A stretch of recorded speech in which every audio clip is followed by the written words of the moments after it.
Laglag yung ating computation. Wait lang.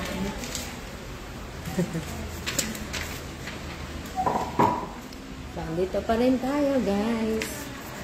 Sa may office ng Camellia.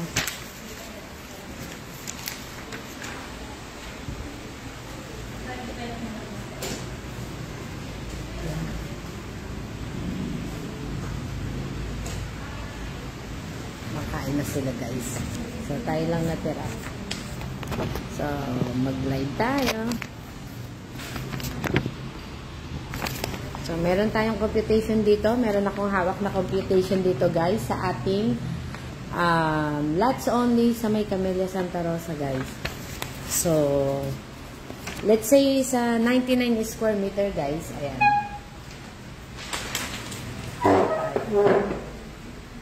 Ayan. So, dito, guys, ayan. Ang liwanag at. Okay, ganyan na lang. So, dito, ito yung buong buong map ng Camellia Santa Rosa, guys. Sakit na lang muna ko. Dito yung ating saleable lots only, no? So, lahat ng 99 square meter, guys. Ulitin ko lang, dito siya sa portion na to. Ayan. Then, pagdating dito, malalaki na yung cut. No? So, example, ito guys, meron akong hawak dito na computation.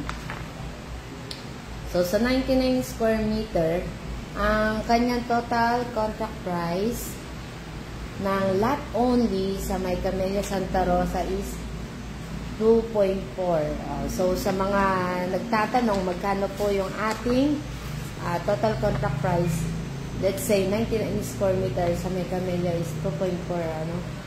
So, meron tayong outright discount na 185,000, ano? So, 185,000, ang ating reservation fee is 15,000. So, sa 60 months or equivalent to 5 years to pay, zero interest, ang hulog niya is 5,473. So, 5,473, yun yung kanyang down payment. Tanda lang muna ko.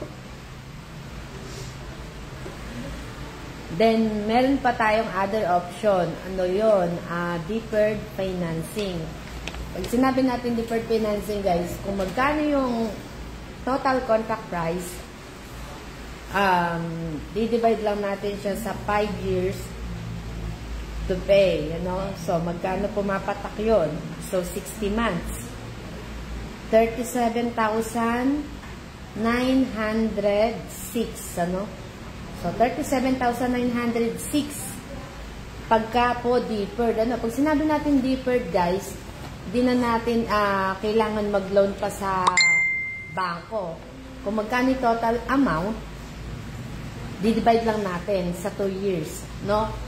So, kung 99 square meter, yung inyong gusto na lote, ang kanyang monthly sa 2 years, ay 5 years, 5 years.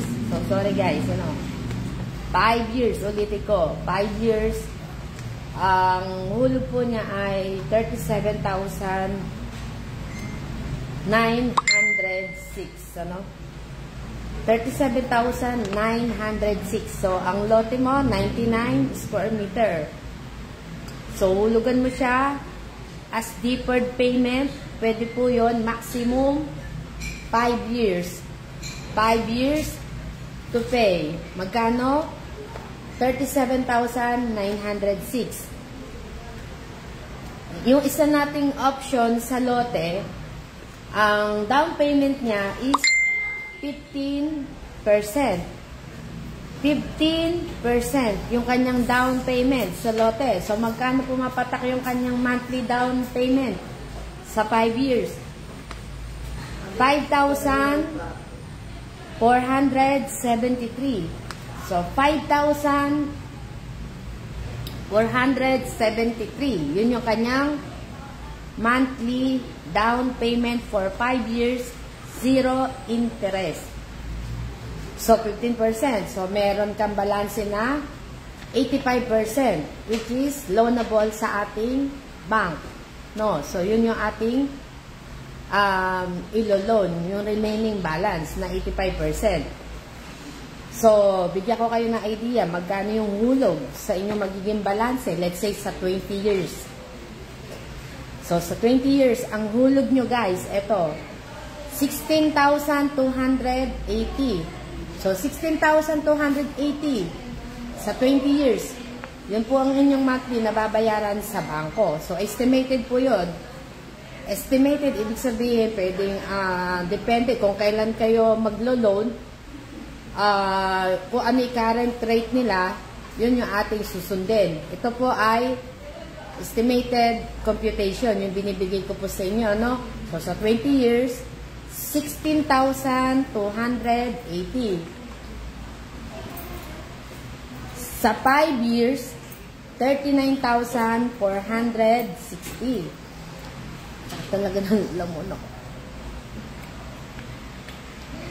So, 39,460 sa 5 years. Sa 10 years, 23,610. 23,610 pesos.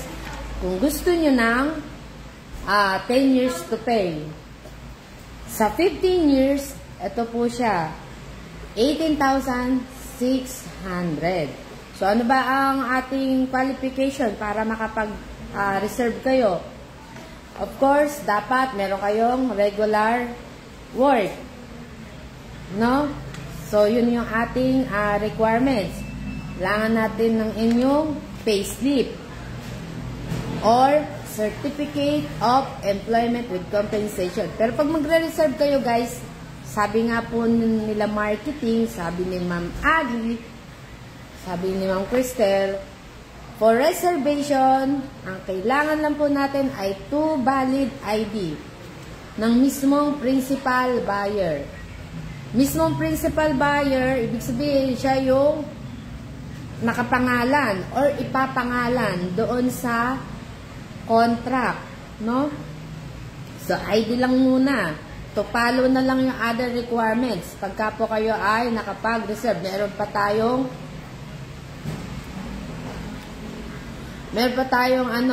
ilan days para mag-comply sa mga kulang nating requirements. Kung OFW po kayo, kung kayo guys ay nasa abroad, pwede pa rin po kayong mag-avail at mag-reserve. No? Meron po tayong online reservation. So, sa online reservation, mag-message po kayo sa akin para ma-assist po namin kayo together ng mga marketing natin dito po sa My Camellia. Siyempre, pagka po kayo ay nasa abroad, kailangan din po natin ng SPA or yung inyong attorney-in-fact. Sino ba yung mga attorney-in-fact natin na pwedeng i-appoint?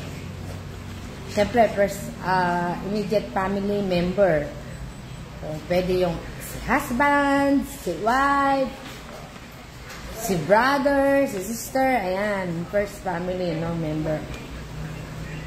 So, sila yung inyong binibigyang authorization or representative nyo dahil kayo ay wala po dito sa Pilipinas. Parang sa ganon, yung mga legal documents natin na kailangan natin pirmahan pag tayo po ay mag-a-avail at magre-reserve, sila po ang gaganap at pipirma but still under your name. So, ibig sabihin, pangalan nyo pa rin po yung ilalagay. Sila lang yung representative nyo, guys. Okay, meron pa tayo. Ito. So, another example ng ating computation sa lot only. We have 132 square meters. So, malaki-laki to, guys. Siyempre, mas mataas ng konti. Yung kanina, 99. So, yung 99, iniulit ko, ayan yung ating map. So, ito yung highway. Highway ito. Ito yung main entrance. Ito yung amenities. Ay, baliktad. Ayan, amenities.